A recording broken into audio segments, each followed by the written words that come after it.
Okay, guys. Um, well, yesterday I went and saw Betty Boop the musical, and I just want to say it was a great show. I say this one is probably show score 82, something like that, maybe even an 89. The music was incredible. This is worthy of a Broadway stage. I don't have anything negative to say about the show. I didn't have the best expectations, actually. I was sort of wanting to go see the Stranger Things. Opportunity for that show had actually came up at the same time that this show I'd already booked tickets for. So I was like, "Oh man, I'm doing this stupid Betty Boop thing," but and I hadn't slept. It was because I just came to New York City, coming from Miami. Oh, am I sick of Miami? I live in New York City, but I usually leave during the winter. But I've been stuck in Miami on this new startup, and just wanted to say that this is an incredible show. It's really good, really, really good. I recommend everybody go see it. This is the beginning for me of my evaluation and trying to see everything that's currently playing this season on Broadway. Um, the idea of this show I thought was so cute. The cartoonish, bringing the episode. The idea of the show is that Betty Boop leaves the fictional world of being a drawing and enters into the real world, this real dimension.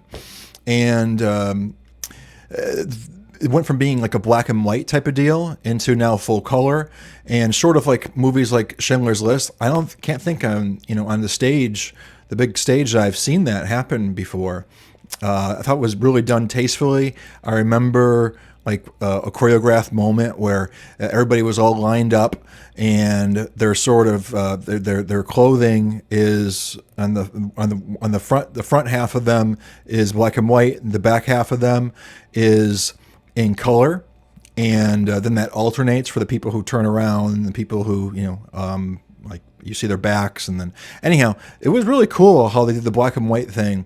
The special effects were pretty awesome. You had a lot of smoke, and I just liked the show. The consistency of the actress who was playing Betty Boop. I believe that the entire time they made references to her big head. I thought she was beautiful. She didn't have a big head, but yeah, this show was really well done. Phenomenal voices, great consistency. Yeah, I just unfortunately I didn't take notes during this show. And I'm recording this after having just having went and see Real Women Has Curves, which is like incredible. So if you watch that review, great. But if not, go see the show regardless. I am all red because I've been playing pickleball. I should have put on some sunscreen, but didn't do that. I'm here for New York for 2 weeks. I gotta go back to Miami. Oh, I don't want to go to Miami. I like being in New York during the spring and during the summer. I need the months where it's not cold. I hate that place. It's so horrible. So Betty Boop, really, really good. What can I tell you about the show? What do I remember? Did it have a lot of heart to it? Yes, like the Grandpa. I don't really know anything about Betty Boop. I never wasn't like a Betty Boop fan, but the storyline of the show is about this girl, and it starts out with her in Comic Con. After they've left the Betty Boop world, the fictional world of Cartoon Land, and they've came, which reminded me of like Who Framed Roger Rabbit a little bit or something. But once they entered into the real world, she pops into like Comic Con as the moment where she enters, which I thought was clever. So Betty Boop, the real Betty Boop, stood out as just being an impersonator or someone who dresses up at Comic Con like everybody else. And she ended up bumping into somebody that was a Betty Boop fan, and also wearing Betty Boop decor and everything. And she ended up becoming like the narrator or the a central focal piece of the show beyond Betty Boop herself. This thing again, I would say 100% go see it. For all of us that we've gone through theater over here on Broadway and off Broadway, and we've had to deal with a bunch of garbage. If you look at my show score, you'll see that I haven't been giving shows great reviews unless they truly deserve it. This one does. The standard is it worthy of being on a Broadway stage, or is it just hype garbage? And this one definitely is worthy of being on a Broadway stage. I think we're going to see this thing actually go on tour. It seems as if it has those characteristics with the set, and offering that I could see this thing being packed up into a semi truck and going all around the United States and collecting a lot of making a lot of money. So I think this one will be with us for a while. I was really impressed with the music. Oh, my back is killing me from pickleball. I was really impressed with the music. I was impressed with the score. I am going to be getting the soundtrack, and I'm sure there's going to be a couple of songs on there that become my favorite hits. Nothing really stood out too much. I was just extremely tired. I mean, we're talking about I left at intermission and had to pound a sugar-free Red Bull. I had coffee before going in. I was just doing everything during the first act. I was really fighting falling asleep every time I would close my eyes. That's not because of the show, though. It's just because arriving here to New York, I hadn't gotten that much sleep before arriving. So this isn't going to be a long one because I should be doing these things the day of because my memory is not the best. Remember all those years ago when I prayed that prayer when I was a New Age weirdo? Oh, no disrespect, but I love New Agers. In fact, some people who I love speaking to the most are New Agers. But as you guys know, I am a born-again Christian, a follower of Jesus. As of June 17, 2017, when Jesus entered into my life and changed me radically, it affects the lens of what I like in theater, what I like on the stage and off.